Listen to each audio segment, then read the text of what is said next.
welcome back.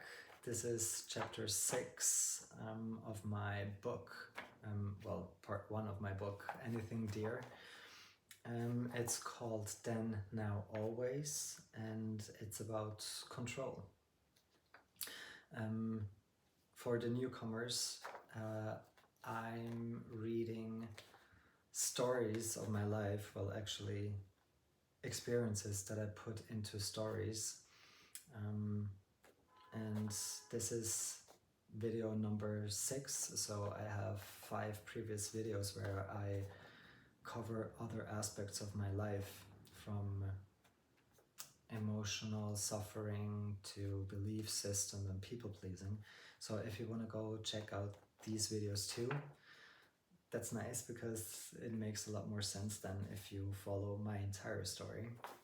But anyway, I will just jump right in. So here we go. Then, now, always. The story of control. Poor little P. Their foreheads, clearly deciphering the cryptic messages and other ways their bodies would communicate. Their change in demeanor, taking steps back, the gesture that supported their downwardly aimed sense of sympathy, highlighting the distance that was already between us, creating their safe space between what they were hearing and where they were standing. Poor little me. Empathy clearly looks different depending on where they were standing. It never felt genuine. It just read as, I'm glad it's not happening to me. And so I sensed that there was something wrong, something really, really wrong with me. And I couldn't share this conclusion either, and how much it actually made the situations worse. I didn't show anything anymore, because after seeing people's reactions, the disbelief and pity when I actually did made me wish I never had. Somehow I couldn't show anything anymore on the outside, because that too would mean that there was something wrong with me. So the tears turned inwards and flooded my body that way, flooding all cells and organs, flushing them one after another, rising higher and higher to a point where I had a hard time catching my breath. Feeling the panic on the inside constantly, perfectly tense and always alert, always having the feeling of losing control and trying to stay afloat and trying not to sink. I was scared of completely losing control of my life, since everyone makes their own luck. I always thought being vulnerable would show the human side of me, showing that we are not alone and that we share the same hurt and pain, just on different levels and intensities. But by showing my vulnerability, all that I achieved was making myself the target. And so when I could, I would take things back and say, I'm sorry. I reassured myself of the good where there actually was none. And I said I'm fine when I clearly wasn't. With that tear level rising, so did the feeling of frustration. The frustration of always wondering, why bother trying? And with that also drowning the hope of the once believed in idea that it could be different. But again, it wasn't, and it wouldn't seem to be happening anytime soon. Not then, not now, never.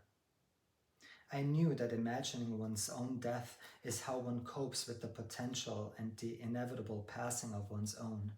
Thinking about the uncertainty on how it would happen, when, or even the question if one could avoid it and beat it to the punch and consequently cheat death. So every now and then within me questions would arise like, will I be able to cross the street before the car hits me? If the building was on fire, would I make it out alive? You know, that feeling of hearing those hooves approaching and not automatically be thinking of horses of the apocalypse. Rather hearing those hooves and be thinking of donkeys or zebras. But in the end, it didn't really matter, because in both cases, it was a stampede. And so every now and then, those thoughts about death were present. Every now and then, these questions would elbow themselves to the front line of my hippocampus, to the battlegrounds of everything. More often than I would come to find funny, and more often than I would have liked to admit. I never really had the ability of picturing things because those grounds were flooded by thoughts about struggle and fights. I would always need a reference point to focus on, since there was no time to think of something else, no time to waste, no time to be weak, and no time for imagination to run wild. And so I could never see clearly. I lacked the necessary spirit. But I could envision my own death very vividly. I could even feel it so strongly that my body would react to it as if it would be happening right then, right now, always. You see, I did have dreams, but my dreams were of a different kind, not the ones I would want to fall back asleep to. I would dream of helplessly falling off buildings, mountains, or cliffs, either because I had slipped or because I was pushed. In both cases, my own fault. I wasn't careful and present enough to avoid it. Losing control over the very thing that would hold my body upright. Losing control of my legs and then just losing control of the rest of my body and life as well. Falling and not being able to change anything about it too. Still screaming and hoping for someone to hear me. All by myself, as in fantasy, so in life. All by myself, as in reality, so in dreamland. I was being fortunately unfortunate to wake up right before I crashed and before I would kiss the ground with all of me. Every inch of me, from head to toe, with brain and soul.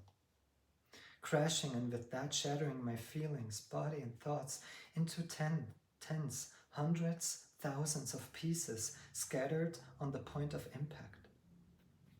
Nevertheless, fortunate enough to wake up, but unfortunate enough thinking that this would be the end of it, because it wasn't. This vision of my death repeated itself more strongly, in more detail, because apparently it was just a question of timing. I knew and I felt it coming. Doomsday rapidly approaching, galloping towards me with intense speed. So loud, drowning out the thought I could escape it.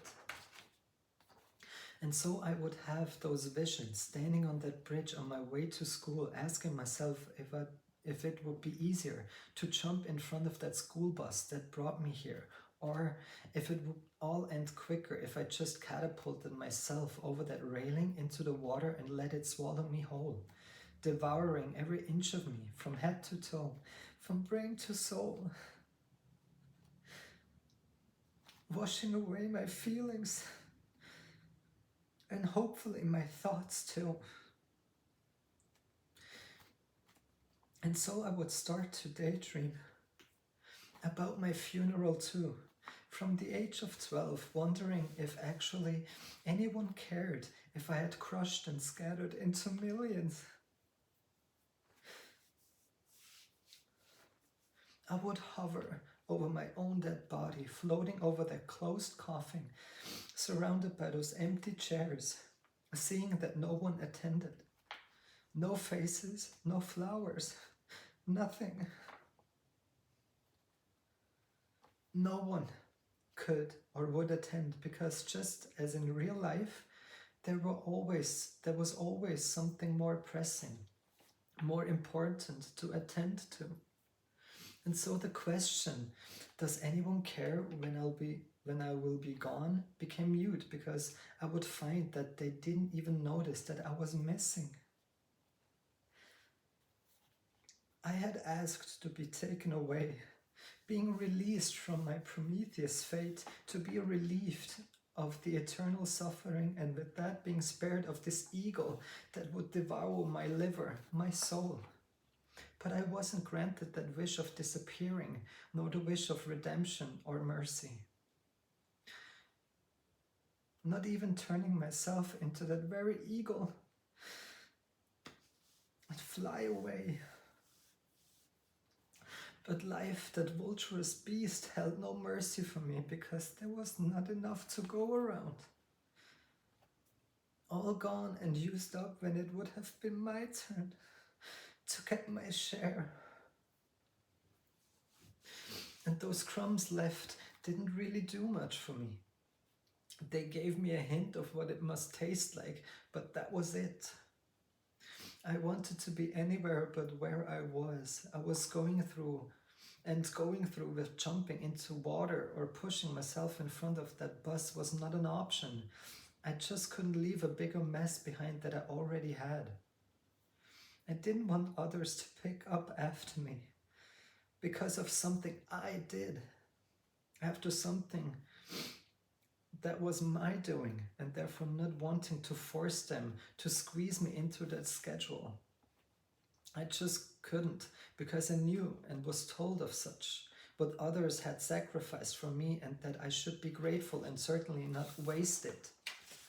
Not taking anything for granted, just so I could have a better life, to have a place with them on earth, in class, in private, at home, or wherever they wanted me to be. And so I felt tremendous guilt and shame of not holding my own, of not living up to other people's expectations, and ultimately embarrassing them for not being able to.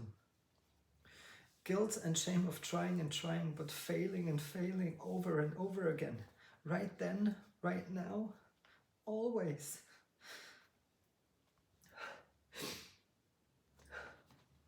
Embarrassing everyone that knew me, bringing shame upon their colleagues, their friends, and their loved ones. But also to my colleagues, my friends, and my loved ones, because the reflection of the Phil of all trades but master of none would mean for them being all trades and a loser too. Since one becomes the company one keeps. I wasn't feeling good. Not then, not now, never. And I wasn't okay. Not then, not now, never. I was feeling dizzy, going in circles and sick to my stomach, so much so I felt like throwing up. Then, now, always.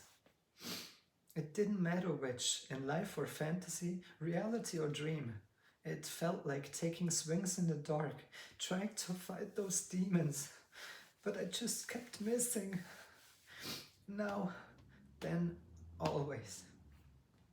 Just like when I was a kid, waking up from those nightmares, scared and alone, trying to find my way out of the room, fighting the darkness by hammering against those walls, trying to find the light switch and the door.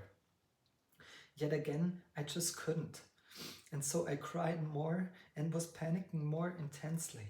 I tried so hard finding my way out of the darkness, but that darkness, this no way out, haunted me for most of my life. Always scared, always screaming internally, and always not really being able to make it through. Reaching that place where all the lucky ones already were. But that darkness would swallow that too. The darkness would swallow me, the room, and everything in it. Pitch black. No place to go, no place to hide. Not knowing where in the room I was standing, or if I would still be in bed, or had fallen on the floor again. I could see nothing, but was feeling double. Still desperately trying to find that switch that would illuminate the room, the space I thought I was safe in, and freeing me of the pain and sorrow. But even that I couldn't do. I couldn't even find that light switch. The simplest thing I could not achieve. And so the question remained, how could I handle life on my own? Now, tomorrow, forever. I was depending on others, depending on Earth's core to pull me wherever it wanted me and wherever it needed me to fulfill whatever it wanted from me. To serve, to offer, and to play the role it assigned me to. And so I ended up here, where life wanted me, and where it apparently needed me. Right here, right now, on the battlegrounds of terror and destruction. A place of dry earth, split grounds, remembrances of trees, intense heat and burning skies. It was my battlefield that apparently I alone created and that I alone would have to face. This place of lost hope and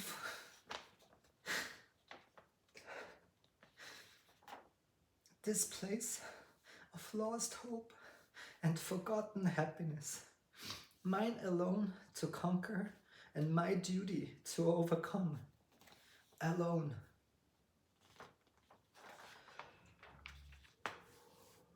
Yes, that was the second to last chapter of Anything Dear. I'm so sorry. Yes, the second to last chapter, and thanks for tuning in and watching it with me and listen to me and my story. I will see you hopefully in chapter 7, the last of part 1, and I will share then the name of part 2, the change of perspective and the positive side of things, the learnings from part 1 actually. So tune in to chapter 7, Kill Phil, the story of destruction. Thank you.